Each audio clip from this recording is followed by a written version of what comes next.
नमस्कार दोस्तों, स्वागत है आपका इस क्लास में। और आज हम स्टार्ट कर रहे हैं RSCET की एक और न्यू क्लास। और पहला सवाल है दोस्तों, ध्यान से देखिएगा। कंप्यूटर का मस्तिष्क किसे कहा जाता है? कंप्यूटर का मस्तिष्क किसे कहा जाता है? बताइए दोस्तों, किसे कहा जाता है कंप्यूटर का मस्तिष्क? तो यहाँ पहला ऑप्शन आ रहा है CPU को, दूसरा ऑप्शन आ रहा है दोस्तों माउस को, तीसरा आ रहा है दोस्तों यहाँ पे मॉनिटर या प्रिंटर को। बताइए दोस्तों, CPU का कंप्यूटर का मस्तिष्क किसे कहा जाता है? CPU, माउस, मॉनिटर या प्रिंटर? तो मैंने पहले बोल दिया इसमें CPU, तो आंसर क्या होगा दोस्तों यहाँ पे CPU। ठीक है। CPU का पूरा नाम होता है दोस्तों सेंट्रल प्रोसेसिंग यूनिट। क्या होता है दोस्तों? Central processing, okay, unit. कई बार यहाँ से पूछ लिया जाता है। सेंट्रल प्रोसेसिंग यूनिट इसका पूरा नाम होता है। और साथ में बात करें कि भाई ये क्या होता है, कंप्यूटर का मस्तिष्क होता है। ठीक है। और इसको तीन भागों में बांटा जाता है वैसे, ALU, ठीक है, एक होता है यहाँ पे CU और एक होता है दोस्तों रजिस्टर। ठीक है, ये तीन भाग होते हैं इसके। अब चलते हैं दोस्तों अगले सवाल की ओर। उम्मीद है पहला सवाल आपको मिल गया होगा इसका आंसर। और अगला सवाल है दोस्तों, ध्यान से देखिएगा। कंप्यूटर का जनक किसे कहा जाता है? कंप्यूटर का जनक किसे कहा जाता है? एलन ट्यूरिंग को, चार्ल्स बेबेज को, स्टीव जॉब्स को या बिल गेट्स को? दोस्तों कंप्यूटर का जनक हम कहते हैं चार्ल्स बेबेज को। किसे कहते हैं दोस्तों? चार्ल्स बेबेज को। इसे बोलते हैं फादर ऑफ कंप्यूटर। ओके, तो दूसरे का आपको आंसर मिल गया होगा, चार्ल्स बेबेज। अब चलते हैं दोस्तों तीसरे सवाल की ओर। तीसरा सवाल है MS वर्ड। MS वर्ड किस प्रकार का सॉफ्टवेयर है? Operating system, application software, system software या कंपाइलर? बताइए दोस्तों, MS वर्ड जो है किस प्रकार का सॉफ्टवेयर है? दोस्तों ये है एप्लीकेशन सॉफ्टवेयर। क्या है दोस्तों? एप्लीकेशन सॉफ्टवेयर है ये। तो उम्मीद है आपको समझ में आ गया होगा MS वर्ड किस प्रकार का सॉफ्टवेयर, भाई साहब एप्लीकेशन सॉफ्टवेयर होता है। अब चलते हैं दोस्तों अगले सवाल की ओर। अगला सवाल हमारे सामने चौथा, कंट्रोल C का कार्य क्या है? कंट्रोल C का क्या कार्य है? पेस्ट करना है, कॉपी करना है, कट करना है या अंडू करना है? बताइए दोस्तों, कंट्रोल C का क्या कार्य है? दोस्तों कंट्रोल C का जो कार्य होता है वो होता है दोस्तों कॉपी करना। क्या होता है दोस्तों? कॉपी करना होता है। तो उम्मीद है समझ में आ गया होगा, बी ऑप्शन। पेस्ट करना होता है दोस्तों कंट्रोल प्लस V का कार्य। कट करना होता है कंट्रोल प्लस X का कार्य। और अंडू करना होता है दोस्तों कंट्रोल प्लस Z का कार्य। तो उम्मीद है आपको समझ में आ गई होंगी सारी शॉर्टकट कीज। अब चलते हैं दोस्तों अगले सवाल की ओर। अगला सवाल है दोस्तों यहाँ पे www का, देखो यहाँ पे आपको मैंने बताया था अभी कौन सा सवाल, चौथा सवाल। ठीक है, पांचवा सवाल है दोस्तों, www का पूर्ण रूप क्या है? वर्ल्ड वुल वेब या फिर वाइड वर्ल्ड वेब या फिर वर्ल्ड वाइड वेब या फिर यहाँ पे आएगा वर्ल्ड वाइड वेब? बताइए दोस्तों क्या होगा इसका? Web wide world. ठीक है, यहाँ पे ध्यान रखना, थोड़ा सा उल्टा दे दिया दोस्तों। इसका जो सही जवाब होगा वो क्या होगा? अगर आपको आता है तो आप दे सकते हैं इसका जवाब जल्दी से। दोस्तों इसका जो सही जवाब होगा वो होगा दोस्तों world wide web. C option is right. ठीक है, तो पांचवे में क्या आएगा दोस्तों? C आएगा। अब चलते हैं दोस्तों छठे सवाल की ओर। छठा है दोस्तों, रैम का पूरा नाम क्या है? Read access memory, read access, ready access memory, real access memory या रैंडम एक्सेस मेमोरी? बताइए दोस्तों क्या है रैम का पूरा नाम? दोस्तों रैम का जो पूरा नाम होता है वो है दोस्तों रैंडम एक्सेस मेमोरी। क्या कहते हैं दोस्तों? Random access memory. क्लियर यहाँ तक का? तो उम्मीद है समझ में आ गया होगा, रैंडम एक्सेस मेमोरी। ठीक है, और ये एक अस्थायी मेमोरी होती है। कौन सी मेमोरी दोस्तों? अस्थायी मेमोरी होती है। ओके, अब चलते हैं दोस्तों अगले सवाल की ओर। अगला सवाल हमारे सामने सातवां, IP एड्रेस का प्रयोग किसके लिए किया जाता है? IP एड्रेस का प्रयोग किसके लिए किया जाता है? ईमेल भेजने के लिए, नेटवर्क में कंप्यूटर पहचानने के लिए, वेबसाइट देखने के लिए या प्रिंटर चलाने के लिए? बताइए दोस्तों IP एड्रेस का प्रयोग किसके लिए किया जाता है? अगर आपको आता है तो आप कमेंट बॉक्स में इसका आंसर दे सकते हैं दोस्तों। IP एड्रेस का प्रयोग किया जाता है दोस्तों नेटवर्क में कंप्यूटर पहचानने के लिए। नेटवर्क में कंप्यूटर पहचानने के लिए दोस्तों। तो B option is right, network में कंप्यूटर पहचानने के लिए। अब चलते हैं दोस्तों आठवें सवाल की ओर। आठवां सवाल हमारे सामने, URL का पूरा नाम क्या है? URL का पूरा नाम क्या है? पहला यूनिफॉर्म रिसोर्स लोकेटर, दूसरा यूनिक रिसोर्स लोकेटर या फिर यूनिफॉर्म रिसोर्स लिंक या यूनिवर्सल रिसोर्स लोकेटर? बताइए दोस्तों क्या है URL का पूरा नाम? अगर आपको आता है तो आप कमेंट बॉक्स में इसका आंसर दे सकते हैं। दोस्तों यूआरएल का जो पूरा नाम है वो है दोस्तों यूनिफॉर्म रिसोर्स लोकेटर। क्या है दोस्तों? Uniform resource locator. A option is right. Okay, उम्मीद है समझ में आ गया होगा। अब चलते हैं दोस्तों अगले सवाल की ओर। अगला सवाल हमारे सामने 9वां, कंट्रोल पी का प्रयोग किया जाता है। कंट्रोल प्लस पी का प्रयोग किस लिए किया जाता है? पेस्ट करने के लिए, पावर के लिए, प्रिंट करने के लिए, प्रीव्यू के लिए? बताइए दोस्तों। दोस्तों कंट्रोल प्लस पी का जो प्रयोग किया जाता है वो किया जाता है दोस्तों प्रिंट करने के लिए। किसके लिए दोस्तों? प्रिंट करने के लिए किया जाता है। तो यहाँ पे आएगा प्रिंट करने के लिए। क्लियर यहाँ तक का? पेस्ट करने के लिए किया जाता है दोस्तों कंट्रोल प्लस वी का। ध्यान रखना, कंफ्यूज मत होना इसमें। कंट्रोल प्लस वी का किसके लिए किया जाता है दोस्तों? पेस्ट करने के लिए किया जाता है। तो उम्मीद है समझ में आ गया होगा। अब चलते हैं दोस्तों 10वें सवाल की ओर। 10वां है यहाँ पे, रिसाइकल बिन किस में होता है? रिसाइकल बिन में किस में होता है? रैम में होता है, रोम में होता है, डेस्कटॉप पे होता है या कंट्रोल पैनल में होता है? दोस्तों रिसाइकल बिन को कहते हैं कंप्यूटर का कचरा पात्र। क्या कहते हैं दोस्तों? कंप्यूटर का कचरा पात्र। ध्यान रखना इस चीज का। जो भी आप डिलीट करते हो वो सीधा कहाँ पहुंच जाती है? रिसाइकल में पहुंच जाती है। कौन सी फाइल? डिलीट हुई फाइल। कौन सी फाइल दोस्तों? Delete file. ओके, तो रिसाइकल में पहुंच जाती है। तो ये जो होता है वो होता है दोस्तों डेस्कटॉप पर। कहाँ होता है दोस्तों? डेस्कटॉप पे होता है। तो 10वें में आएगा दोस्तों सी ऑप्शन, डेस्कटॉप। ओके, अब चलते हैं दोस्तों अगले सवाल की ओर। अगला सवाल है यहाँ पे 11वां।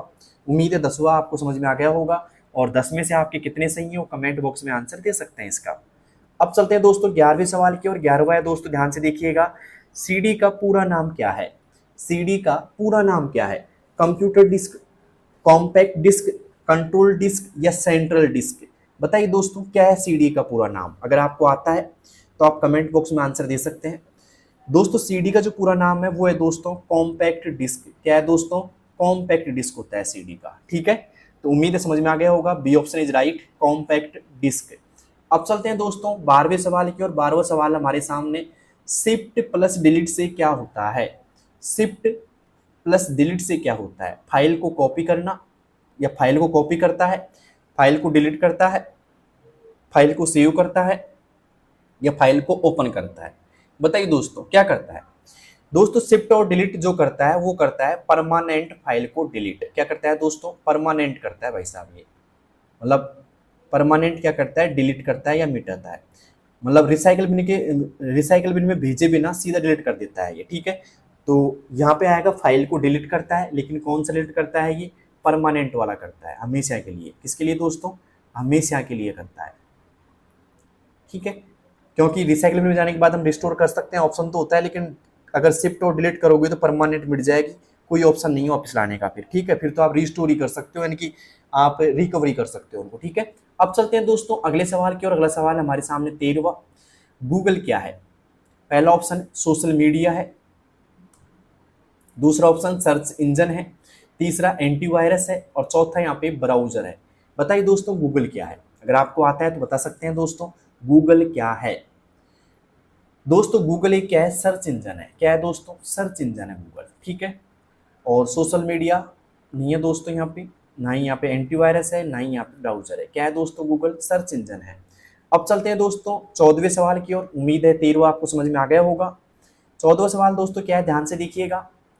इंटरनेट का उपयोग किस लिए किया जाता है? इंटरनेट का उपयोग किस लिए किया जाता है? केवल गेम खेलने के लिए, केवल ईमेल भेजने के लिए, जानकारी खोजने के लिए, कंप्यूटर स्टार्ट करने के लिए? बताइए दोस्तों इंटरनेट का उपयोग किस लिए किया जाता है? बहुत सीधा क्वेश्चन है और आपको आंसर इसका पता होगा, तो आप जल्दी से कमेंट बॉक्स में दीजिए इसका आंसर दोस्तों। और क्लास अच्छी लगे तो अपने उन दोस्तों के पास भेजिए जिनकी हाल फिलहाल में RSCIT की एग्जाम है भाई, उनके पास जरूर भेजिए इस क्लास को, क्योंकि उनकी हेल्प हो जाएगी। ठीक है, तो और अपने इस चैनल को सब्सक्राइब कर लेना भाई, क्योंकि बहुत सारी इंपॉर्टेंट जो क्लास होंगी इसी चैनल पे आएंगी दोस्तों, और आपको अपडेट मिल जाएगी साथ में, तो चैनल को सब्सक्राइब जरूर कर लेना। इंटरनेट का उपयोग किस लिए किया जाता है? केवल गेम खेलने के लिए, केवल ईमेल भेजने के लिए, जानकारी खोजने के लिए, या कंप्यूटर स्टार्ट करने के लिए? दोस्तों यहाँ पे जो सही जवाब होगा वो होगा दोस्तों जानकारी खोजने के लिए। इंटरनेट से हम क्या कर सकते हैं? जानकारी खोज सकते हैं। तो उम्मीद है समझ में आ गया होगा। यहाँ पे आएगा जानकारी खोजने के लिए। ओके, अब चलते हैं दोस्तों अगले सवाल की ओर। अगला सवाल हमारे सामने 15वां, ईमेल भेजने के लिए किसका प्रयोग किया जाता है? ईमेल भेजने के लिए किसका प्रयोग किया जाता है? MS वर्ड का, नोटपैड का, वेब ब्राउजर का या टैली का? बताइए दोस्तों, ईमेल भेजने के लिए किसका प्रयोग किया जाता है? एमएस वर्ड का, नोटपैड का, वेब ब्राउजर का या टैली का? दोस्तों ईमेल भेजने के लिए वेब ब्राउजर का प्रयोग किया जाता है। किसका दोस्तों? वेब ब्राउजर का। और बात करें ईमेल की फुल फॉर्म क्या होती है, कई बार आ जाती है यहाँ पे। ईमेल की जो फुल फॉर्म होती है वो होती है दोस्तों इलेक्ट्रॉनिक मेल होती है। क्या होती है दोस्तों? Electronic mail. ईमेल की फुल फॉर्म क्या है दोस्तों? इलेक्ट्रॉनिक मेल है। तो आपके 15 में से कितने सवाल सही हैं? कमेंट बॉक्स में दे सकते हैं आंसर इसका। ठीक है, 15 में से 10 सवाल किसके सही हैं भाई? जल्दी से आप बता सकते हो कमेंट बॉक्स में मुझे। अब चलते हैं दोस्तों 16वें सवाल की ओर। 16वां है दोस्तों, कंप्यूटर में डाटा स्थायी रूप से कहाँ संग्रहित होता है? कंप्यूटर में डाटा स्थायी रूप से कहाँ संग्रहित होता है? रैम में, रोम में, हार्ड डिस्क में या कैश में? बताइए दोस्तों, कहाँ होता है स्थायी रूप से संग्रह? दोस्तों अगर आपको आता है तो जल्दी से आप कमेंट बॉक्स में इसका आंसर दे सकते हैं कि स्थायी रूप से कहाँ होता है।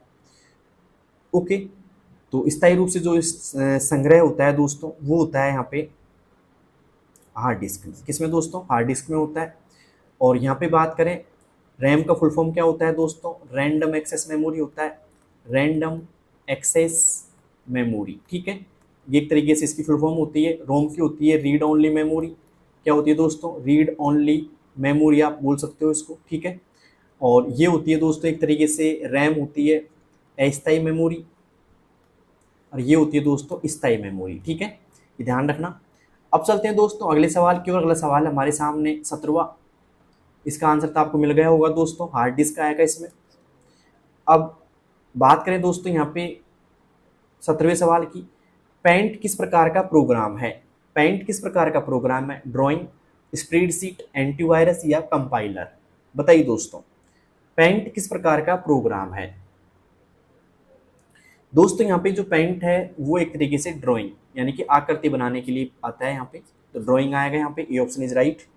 अब चलते हैं दोस्तों अगले सवाल की ओर। अगला सवाल हमारे सामने 18वां, एमएस एक्सेल में कॉलम को कैसे दर्शाया जाता है? नंबर्स में, लेटर्स में, सिंबल में या कलर में? बताइए दोस्तों, एमएस एक्सेल में कॉलम को कैसे दर्शाया जाता है? तो दोस्तों एमएस एक्सेल में जो कॉलम को दर्शाया जाता है वो दर्शाया जाता है लेटर्स में, जैसे कि A column, B column, C column ऐसे, और अंतिम कॉलम का नाम होता है दोस्तों XFB। वैसे ही बात करें नंबर्स में दर्शाई जाती है दोस्तों रो को। किसको दोस्तों? रो को दर्शाई जाती है, और रो की संख्या होती है 10,48,576 होती है। जबकि कॉलम्स की जो संख्या होती है वो होती है दोस्तों 16,384। कितनी होती है दोस्तों? 16,384 क्या होते हैं दोस्तों? कॉलम्स होते हैं, ठीक है। तो उम्मीद है समझ में आ गया होगा। अब चलते हैं दोस्तों 19वें सवाल की ओर। 19वां है दोस्तों, स्प्रेडशीट में रोज को कैसे दर्शाया जाता है? नंबर्स में, लेटर में, कलर में या फाइल्स में? जस्ट बताया था मैंने, नंबर्स में, ठीक है। नंबर्स में दर्शाया जाएगा दोस्तों, जैसे कि 1 नंबर, 2 नंबर, 3 नंबर से लेकर के अंतिम नंबर होता है 10,48,576 होता है, ठीक है। तो उम्मीद है समझ में आ गया होगा। लेटर्स में किसको दर्शाएंगे दोस्तों? कॉलम्स को दर्शाएंगे। किसको दोस्तों? कॉलम को दर्शाएंगे, जस्ट अभी बताया था मैं पिछले सवाल में। अब चलते हैं दोस्तों 20वें सवाल की ओर। 20वां है, एमएस पावर पॉइंट का उपयोग किस लिए किया जाता है? ऑडियो एडिटिंग के लिए, प्रेजेंटेशन बनाने के लिए, प्रोग्रामिंग के लिए, ब्राउजिंग के लिए? बताइए दोस्तों, एमएस पावर पॉइंट का उपयोग किस लिए किया जाता है? दोस्तों एमएस पावर पॉइंट का जो उपयोग होता है वो किया जाता है दोस्तों प्रेजेंटेशन बनाने के लिए। किसके लिए दोस्तों? प्रेजेंटेशन बनाने के लिए। अब चलते हैं दोस्तों अगले सवाल की ओर। अगला सवाल है दोस्तों हमारे सामने 21वां, डेस्कटॉप पर जो आइकन होते हैं वो क्या कहलाते हैं? डेस्कटॉप पर जो आइकन होते हैं वो क्या कहलाते हैं दोस्तों? बताइए, फाइल्स कहलाते हैं, फोल्डर्स कहलाते हैं, शॉर्टकट्स कहलाते हैं या एप्लीकेशंस कहलाते हैं? दोस्तों जो डेस्कटॉप होता है, जैसे मान लीजिए आपका ये मॉनिटर है और इस मॉनिटर की जो स्क्रीन है ना भाई साहब, ये स्क्रीन जो है, स्क्रीन को कहते हैं दोस्तों डेस्कटॉप। क्या कहते हैं? डेस्कटॉप कहा जाता है। डेस्कटॉप के ऊपर ऐसे आइकन्स आपको नजर आते हैं, आपने देखे होंगे, इनको दोस्तों आइकन्स कहा जाता है। क्या कहा जाता है दोस्तों? देखो इनको वैसे तो आइकन्स कहा जाता है, ठीक है, लेकिन जो आइकन होते हैं ना उनको क्या कहा जाता है? फाइल्स, फोल्डर, शॉर्टकट्स या एप्लीकेशंस, ये पूछ रहा है दोस्तों। लेकिन ये क्या होते हैं? शॉर्टकट्स होते हैं दोस्तों, इनको शॉर्टकट्स कहा जाएगा, ठीक है। तो उम्मीद है समझ में आ गया, सी ऑप्शन आएगा यहाँ पे, शॉर्टकट्स, ओके। अब चलते हैं दोस्तों अगले सवाल की और। अगला सवाल हमारे सामने 22वां, कंट्रोल प्लस वी किसके लिए प्रयोग होता है? कंट्रोल प्लस वी किसके लिए प्रयोग होता है? कट के लिए, पेस्ट के लिए, सेव के लिए या क्लोज के लिए? अगर आपको आता है तो आप कमेंट बॉक्स में इसका आंसर दे सकते हैं भाई। कंट्रोल प्लस वी किसके लिए प्रयोग होता है? दोस्तों कंट्रोल प्लस वी जो प्रयोग होता है वो होता है दोस्तों पेस्ट करने के लिए। किसके लिए दोस्तों? पेस्ट करने के लिए होता है। ओके, तो कट के लिए क्या प्रयोग होता है दोस्तों? कट के लिए होता है कंट्रोल के साथ में हम एक्स प्रेस करेंगे। सेव के लिए होता है कंट्रोल के साथ में हम एस प्रेस करेंगे। और क्लोज के लिए होगा दोस्तों कंट्रोल के साथ में हम डब्ल्यू प्रेस करेंगे। ठीक है, तो उम्मीद है समझ में आ गया होगा। ठीक है, और अब चलते हैं दोस्तों अगले सवाल की ओर। अगला सवाल हमारे सामने 23वां। कंट्रोल प्लस एक्स का उपयोग किस लिए होता है? कंट्रोल प्लस एक्स का उपयोग किस लिए होता है? कॉपी करने के लिए, पेस्ट करने के लिए, कट करने के लिए और सेलेक्ट करने के लिए। दोस्तों कंट्रोल एक्स का जो प्रयोग होता है दोस्तों वो होता है कट करने के लिए। किसके लिए दोस्तों? कट करने के लिए। कॉपी के लिए होता है कंट्रोल प्लस वी का प्रयोग होता है, सॉरी सी का होता है। कंट्रोल प्लस सी का प्रयोग होता है किसके लिए? कॉपी के लिए। पेस्ट के लिए होता है कंट्रोल प्लस वी का प्रयोग। और सेलेक्ट के लिए होता है कंट्रोल प्लस एस का प्रयोग होता है। ठीक है, अब चलते हैं दोस्तों 24वें सवाल की ओर। 24वां सवाल है, ध्यान से देखिएगा। वर्ड में फाइल सेव करने की शॉर्टकट की क्या है? वर्ड में, एमएस वर्ड में फाइल सेव करने की शॉर्टकट की क्या है? कंट्रोल प्लस पी है, कंट्रोल प्लस एस है, कंट्रोल प्लस वी है या कंट्रोल प्लस ए है? दोस्तों एमएस वर्ड में फाइल सेव करने की जो शॉर्टकट की है वो होती है दोस्तों कंट्रोल के साथ में हम एस प्रेस करेंगे। तो यहाँ पे आएगा control plus S. Control plus P होती है प्रिंट के लिए, कंट्रोल एस होती है सेव के लिए, कंट्रोल वी होती है पेस्ट के लिए, है ना। और यहाँ पे बात करें कंट्रोल ए होती है ऑल सेलेक्ट के लिए। किसके लिए दोस्तों? ऑल सेलेक्ट के लिए होती है। उम्मीद है समझ में आ गया होगा। अब चलते हैं दोस्तों अगले सवाल की ओर। अगला सवाल है दोस्तों यहाँ पे 25वां। विंडोज किस प्रकार का सॉफ्टवेयर है?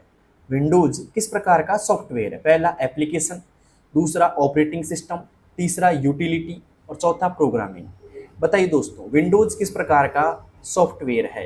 अगर आपको आता है तो आप बता सकते हो मुझे कमेंट बॉक्स में इसका आंसर। दोस्तों विंडोज जो है ऑपरेटिंग सिस्टम है। क्या है दोस्तों? ऑपरेटिंग सिस्टम है। तो उम्मीद है आपको समझ में आ गया होगा 25वां क्वेश्चन भी। 25 में से आपके कितने हुए तो कमेंट बॉक्स में बताओगे। मुझे क्लास कैसी लगी ये भी कमेंट बॉक्स में बताना दोस्तों। और हाँ, साथ में अगर क्लास अच्छी लगी आपको तो अपने फ्रेंड्स के पास इस क्लास को जरूर शेयर करना। ठीक है, तो उम्मीद है सब कुछ आपको समझ में आ जाएगा दोस्तों इस क्लास में। और नेक्स्ट क्लास जल्दी आने वाली है, तब तक के लिए बेस्ट ऑफ लक। धन्यवाद दोस्तों। इस क्लास को आप शेयर कर दीजिएगा।